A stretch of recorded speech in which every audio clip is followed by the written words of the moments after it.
Hello po, water sign, Cancer, Pisces, and Scorpio. Kumusta po kayong lahat? Okay, so water sign, maraming salamat po sa walang sawang pagsubaybay sa ating pong daily horoscope. And kung kayo ay bago pa lang sa ating channel, mag-subscribe na po kayo and i-click mo na rin yung ating notification bell para lagi kang updated sa ating mga bagong upload. And sa mga interesado po sa ating private reading, ayan guys, iiwan ko na lang yung link ng aking pong Facebook. Ayan, sa atin pong description box below. Tignan natin guys, ano ba yung focus ng energy mo ngayong araw. Water sign. Focus ng energy ni water sign. Spirit guide.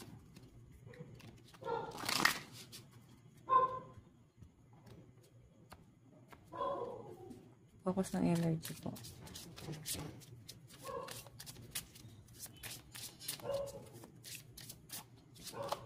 Okay, so guys, meron tayong I am supported on my path. Okay, so I think nasa right path ka ngayon. Water sign, sa pinapakita sa akin dito, medyo ano ka ngayon, parang gusto mong mag-guide ka. Okay, parang gusto mong i-guide sa mga nangyayari sa inyo ngayon. Parang pilit kang dinetouch doon sa bagay na hindi ka pa ready na mawala sa inyo. So, parang ang bilis ng pangyayari, guys. So, I think nandun ka sa point na parang, tignan mo yung tutubi, parang naghahanap ka ng liwanag ngayon. Okay? Na parang nakatadhana ba itong mangyari? Dapat ba siyang mangyari? Nandun ka sa point na yun eh. Water sign. So, sinasabi rito water sign, siguro kailangan mag-focus ka muna dun sa mga bagay na kaya mo munang gawin. Okay? Huwag ka muna mag-focus dun sa mga bagay na hindi mo pa kayang gawin. Okay? Kasi mas mape-pressure ka. Mas mahihirapan ka. Okay? Focus ka muna dun sa kung ano yung kaya mong gawin.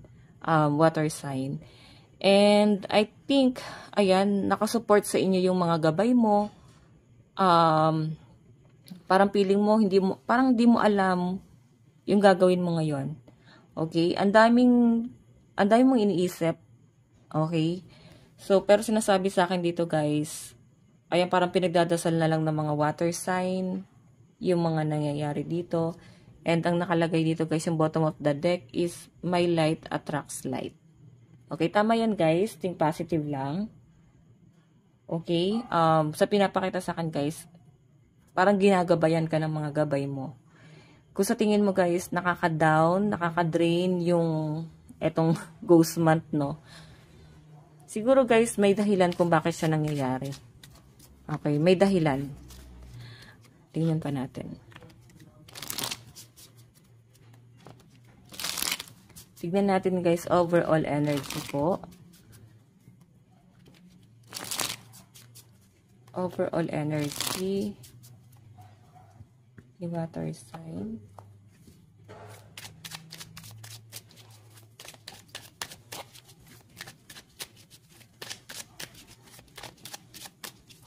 So guys, meron tayong 3 of Pentacles. May namimiss ka dito, water sign. Namimiss mo yung energy nila or parang may pangungulila akong nasasagap sa inyo, water sign. Meron kang iniisip dito na isang tao. Nangungulila ka sa kanila. Namimiss mo sila or parang hindi ka sanay ngayon. Parang ang sakit sa ulo. Ganun yung nasagap ko na parang gusto mo guys ng pagkakaisa rito. Kasi 3 of Pentacles parang sayang naman yung binild mo na foundation. Parang ganun. Nag-build ka ng foundation, siguro sa family to, no? Gumawa ka ng family, nagkaroon ka ng buong pamilya. Pero parang feeling nyo guys, walang pagkakaisa. Or parang may nasisira. Pilit nyo guys, binubuo. Binubuo mo ba yung sarili mo, yung water sign? Ayun, parang walang nagagay sa inyo. Parang mag-isa ka lang dito. Okay, so may pinapakita rin sa akin dito guys. Baka may mga magpaparenovate dito ng bahay. Or nalulungkot ka ngayon sa loob ng tahanan. Parang naghahanap ka ng libangan. Yan. Tignan pa natin.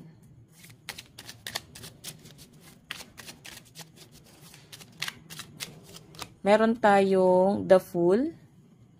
New beginning guys, no? Parang gusto mo nang matapos yung mga pag-overthink mo ngayon, yung mga hirap na pinagdadaanan mo ngayon. Sa pinapakita sa akin, guys, akala mo magiging buo ka, pero hindi pala. Okay, lahat ng akala mo hindi pala. Ganon. Okay, so tignan pa natin. Meron tayong strength. So, water sign, kailangan daw lakasan mo yung loob mo ngayon. Kasi to guys, the full new beginning to. So, may new beginning na paparating, kaya kailangan daw guys, ihanda mo yung pwedeng mangyari. Pwede kasi guys, na sa new beginning, merong i-detach sa inyo ng sapilitan, sa ayaw at sa gusto mo. Pwedeng ganun kasi guys, pwede nyo guys ganun makukuha yung new beginning na yon. Pwede rin naman guys na parang kailangan lakasan mo yung loob mo. Okay? For example, natanggal ka sa trabaho. Okay? So, kailangan mo siyang tanggapin. Pwedeng nahihirapan ka kasi kailangan mo ng finances, kailangan mo ng financial sa pang-araw-araw. Pero sinasabi kasi rito guys, kaya siya nangyari kasi merong mas magandang paparating, no? May calling. Parang gigisingin ka. Yan po yung pinapakita sa akin. Okay? Tingnan pa natin. Meron tayong Page of Swords. Diba? Marami ako nakitang realization ngayon sa mga water sign. Marami kang marirealize, madami kang maiisip ngayon na hindi mo naman dapat iniisip. I think pag-overthink to. Okay, so tignan pa natin guys. Okay. Tignan pa natin. Water sign.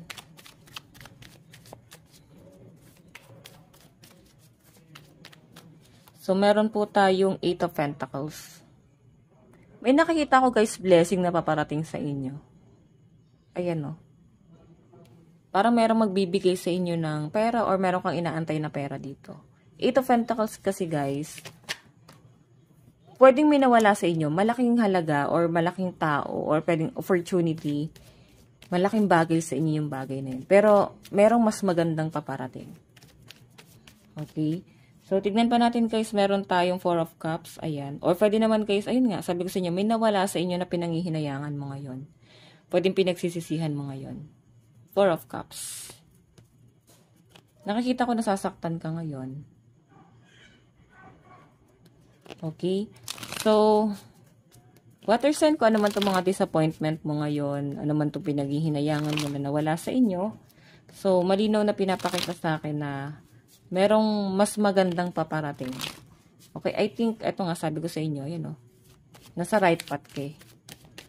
Okay, parang nakatadhana siyang mangyari. Kasi may mas magandang paparating. Okay. Meron tayong 6 of Wands. Okay, so water signs, sa pinapakita sa akin, relocation to. May nag-relocate ba dito? May lumipat ng bahay, may umalis. Parang may nalulungkot. And Knight of Wands, biglang nawala yung saya ng mga water sign dito. Parang bigla talaga kayo guys nalungkot. Nagkaroon kayo ng mga disappointment. Dahilan kung bakit negative yung energy mo ngayon. Kung bakit parang down ka ngayon. Okay? Sa malinaw na pinapakita dyan. Titignan pa natin guys. Tignan natin guys ano ba ang inyong advice. Okay, advice.